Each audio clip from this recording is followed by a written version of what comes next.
What if I tell you that digestion will take years to complete without an enzyme? So ஒரு reaction மினிட்ஸில் நடக்கிற ஒரு reaction enzyme இல்லாமல் நிறைய வருஷங்கள் ஆகலாம். ஸோ ஒரு என்சைம்னால ஒரு ரியாக்ஷனை 10 மில்லியன் டைம்ஸ் வந்து ஸ்பீடப் பண்ண முடியும். ஸோ அதுதான் ஒரு என்சைமோட பவர் அப்படின்னு சொல்லலாம். ஸோ இன்னைக்கு வீடியோலையும் நம்ம என்சைம்ஸ் பற்றி தான் டிஸ்கஸ் பண்ண போகிறோம் class 11 பயாலஜியில்.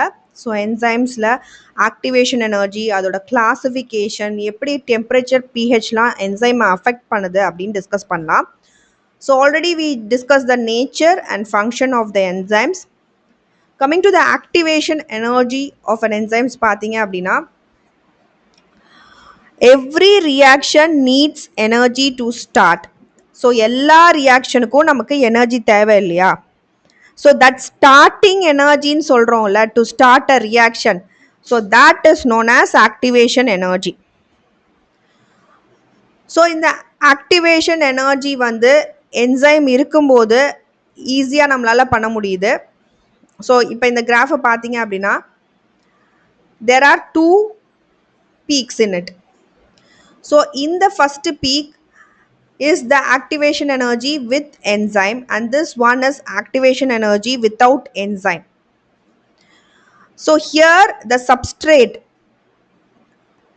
substrate goes through a transition ஸ்டேட்னு ஒரு ஸ்டேட்டுக்கு போகுது. அதுக்கப்புறமா தான் நமக்கு ப்ராடக்ட் அப்படின்ற விஷயம் கிடைக்குது. ஸோ இந்த பீக் இதுதான் வந்து டிரான்சிஷன் ஸ்டேட். இந்த peak height of the peak அதுதான் ஆக்டிவேஷன் எனர்ஜி. த கலர்ட் ரீஜனோ அதுதான் வந்து ஆக்டிவேஷன், எவ்வளோ எனர்ஜி நம்ம கொடுக்கணும் அந்த ரியாக்ஷன் அக்கர் ஆகிறதுக்கு. ஸோ என்சைம் இல்லாதப்ப இந்த இடத்துல நிறைய எனர்ஜி தேவைப்படுது நமக்கு அந்த ரியாக்ஷன் அக்கர் ஆகிறதுக்கு. பட் என்சைம் இருந்துச்சு அப்படின்னா கொஞ்சம் எனர்ஜி கொடுத்தா போதும். So enzyme lower the energy barrier. It lowers the energy barrier. So think of pushing a heavy rock over a hill. ஒரு மலை மேலே நீங்கள் ஒரு கல்லை வந்து பாறாங்கல்ல தள்ளிட்டு போகிறீங்க, மலைக்கு. ஸோ மலை மேலே தள்ளிட்டு போகிறீங்கன்னா அது பெரிய ஒரு இது இல்லையா, கஷ்டமான வேலை. வித்தவுட் என்சைம் வந்து அது ஒரு பிக் ஹில் மாதிரி உங்களுக்கு தெரியும். ஆனால் வித் என்சைம் அதுக்கு ஒரு குட்டி மலை தான். ஸோ சேம் ப்ராடக்ட் தான் உங்களுக்கு கிடைக்க போகுது, பட் லெஸ் எஃபர்ட் போட்டால் போதும் என்சைம்ஸ் இருந்துச்சு அப்படின்னா. ஸோ என்சைம்ஸ் வந்து lowers the energy barrier. Next coming to the enzyme substrate complex. So என்சைமும் சப்ஸ்ட்ரேட்டும் சேர்ந்து it forms the ES complex. Then enzyme ப்ராடக்டாக அது மாறி அதுக்கப்புறம் வந்து ப்ராடக்ட்டும் என்சைமும் நம்ம செப்பரேட் பண்ணுறோம். திருப்பி அந்த என்சைமை வந்து இன்னொரு ரியாக்ஷனில் நம்ம யூஸ் பண்ணலாம். இந்த என்சைம் சப்ஸ்ட்ரேட் காம்ப்ளெக்ஸ் அப்படின்றது டெம்ப்ரவரி தான். ஸோ என்சைம் அதோட ஷேப்பை வந்து மாற்றிக்கும். அதுதான் இன்டியூஸ்டு ஃபிட் அப்படின்னு சொல்கிறாங்க. அதுக்கப்புறம் அந்த ப்ராடக்ட் ரிலீஸ் ஆகுது, என்சைமை நம்ம திருப்பி ரீயூஸ் பண்ண முடியுது, இன்னொரு ரியாக்ஷனுக்கு நம்ம ரீயூஸ் பண்ணிக்கலாம். ஸோ ஒரு ஃபேக்ட்ரியில் இருக்க மிஷின் மாதிரி தான். ஒரு ரா மெட்டீரியலை ப்ராசஸ் பண்ணி அது ஒரு ப்ராடக்ட் நமக்கு தருது. அதுக்கப்புறம் அந்த மிஷின் வந்து திருப்பி ரெடி ஆகிக்குது அடுத்த ரா மெட்டீரியலை ப்ராசஸ் பண்ண. அது மாதிரி தான் ஒரு என்சைமும். Next coming to the factors affecting the activity of enzymes. என்னெல்லாம் வந்து என்சைம்ஸோட ஆக்டிவிட்டியை அஃபெக்ட் பண்ணுற விஷயங்கள்னு பார்த்தீங்கன்னா, ஃபஸ்ட்டு டெம்பரேச்சர்.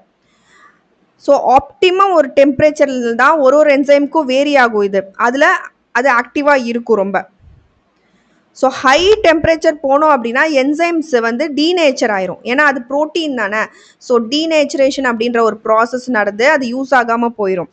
ஸோ எக்ஸாம்பிளுக்கு boiling and egg white protein solidifies, that's denaturation. ஏன்னா அந்த solidified ப்ரோட்டீனை நீங்கள் திருப்பி லிக்விடாக மாற்ற முடியாது.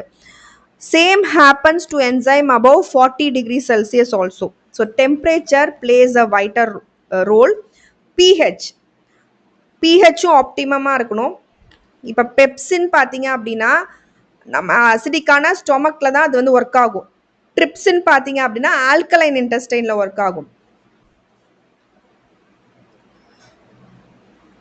So the effect of the pH and the temperature also you can see through this graph. So pH வந்து ஒரு ஆப்டிமமான ஒரு pHல தான் வந்து என்சைம் ஆக்டிவிட்டி அதிகமாக இருக்குது.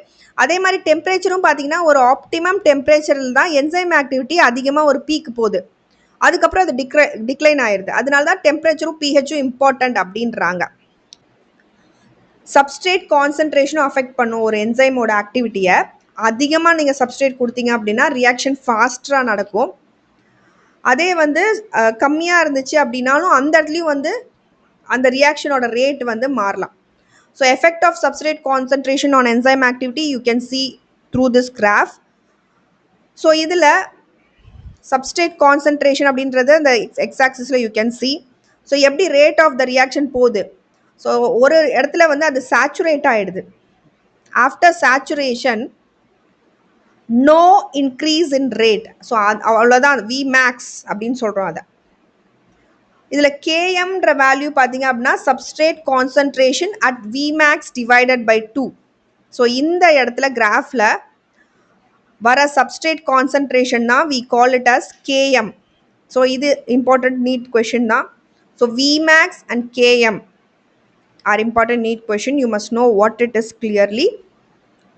So Km என்றது substrate concentration at Vmax divided by 2. So you can see it through the graph. Next coming to the inhibitors.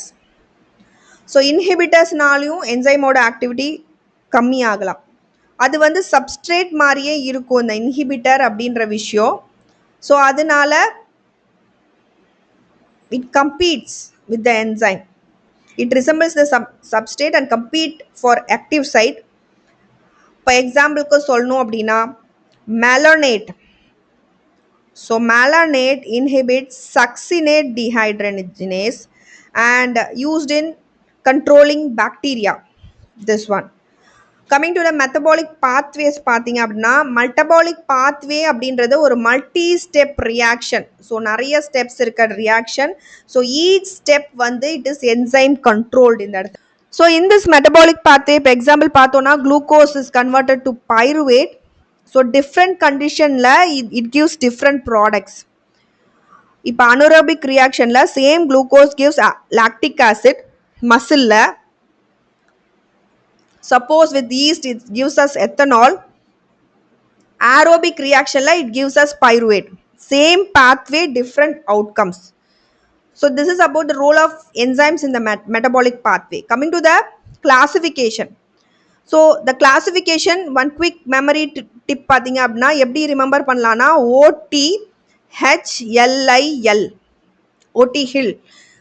Oxidoreductase, transferase, hydrolase, lyase, isomerase and ligase are the 6 classes of enzyme classification. Coming to the cofactors. Cofactors na enna, some enzymes need helpers. Enzyme தனியா செயல்பட முடியாது, அப்ப help தேவைப்படுது. அதுதான் நம்ம cofactors அப்படின்னு சொல்றோம். இதுல அப்போ enzyme அப்படின்னா என்னன்னு பார்த்தீங்கன்னா அந்த protein part we call it as a apo enzyme. So இதில் டைப்ஸ் ஆஃப் கோஃபேக்டர்ஸ் பொறுத்த வரைக்கும் பார்த்தீங்கன்னா ப்ரோஸ்தட்டிக் குரூப், கோஎன்சைம் அதாவது என்ஏடி, என்ஏடிபிஹெச், மெட்டல் அயான்ஸ் இது எல்லாமே கோஃபேக்டர்ஸாக ஆக்ட் ஆகுது. Without cofactor no activity will be there for the enzyme.